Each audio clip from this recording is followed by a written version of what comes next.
Hey guys, I'm going to show you a real quick video on some upgrades for the P365 SAS, which after a lot of micro compact and subcompact purchases and range visits and all that, I was blown away at how accurate this SAS was. Prior to this, I had a fully decked out Glock G43X MOS with the Hollison 507K, Apex trigger, all the shield arms, like all the things you could do to that pistol. I get it to the range and I shot okay with it, but I had a buddy who had an SAS there, and I shot it and was amazed on how accurate I was and how easy it was to pick up the green sights. A lot of people complain about those, but damn, you don't even have to have one eye closed to really be able to capture them. So anyways, there's a million videos about the details of that. First off, gun's clean, so there you go. So on this, one of the first things that I did is at one of the local gun shops, they have a lot of SIG stuff. So I went and bought the Gray Guns adjustable trigger, and they had a Gray Guns module here, and it was like 85 bucks. I don't really think it was overly worth it, but it's cool and the grips work pretty decent. So then inside, M-Carbo has a custom spring kit that you can get, and it supposedly drops the weight of this down from like a 5.5 to a 4.5 or 4. Took it to the range yesterday. I can kind of feel it. I'm not one of those guys that am very overly sensitive on the trigger. So anyways, trigger's super nice now. It's really short because you can adjust it with that Gray Guns trigger. And on top of that, there's a company called Tactical Development, and they make these different sleeves for the 12 and 15 rounder, sorry.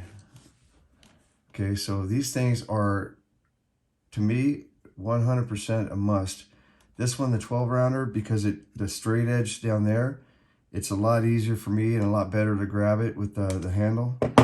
But right here, this thing is just a godsend for the 15 rounders, because that straight part in the back, that was one of the biggest things I hated about the 15 round mags. Now the magazine is loaded, but I'm not going to rack around, so just wanted to give you guys kind of some understanding there of how that fits, and it fits like a champ. I really like it there. So then the 12 rounder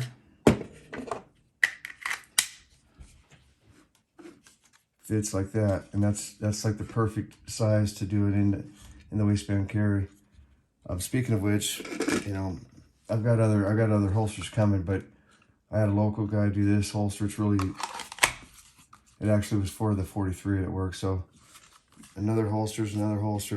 But one thing I did too that's kind of cool is I had this holster made to resemble the color of Vetter. They have this like leather looking deal, but this holster started out flat, straight, and it popped out quite much on the when I would wear it outside my belt. But what I did is I hit it with the blow dryer, and I bent it in, and then instead of having an attachment here or here, because I did have an inside the waistband attachment, I had some of these left over from another gun, and this thing here fits like a freaking champ outside the waistband, but I carry it now like at my 11 o'clock, so it's in front of me. And yeah, these look a little close together, but they still work awesome.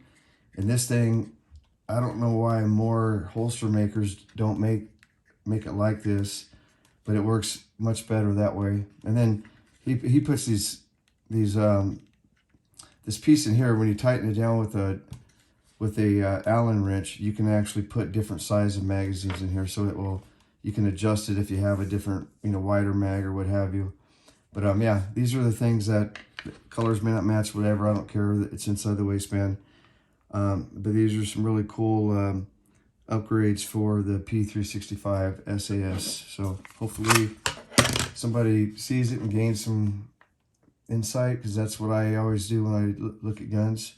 If you haven't shot this thing, I would hands down compare it to any micro compact as far as accuracy. I compare it to any full size as far as accuracy, at least for me. All right, thanks.